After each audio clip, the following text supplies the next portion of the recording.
Welcome to Logos Eurythmy. In this video we show you step by step how to make Zodiac Capricorn.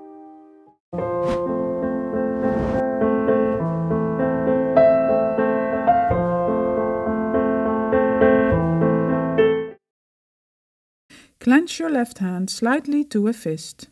Put it against your forehead. With your right hand, move upwards, forward. The gesture of the Capricorn is the confrontation of the thought with the outside world. There he struggles with the outer circumstances. This has to happen in the whole human being, this confrontation. Then the balanced person can do his deeds in the world, once he has come to terms with the world. To the Capricorn belongs the letter L.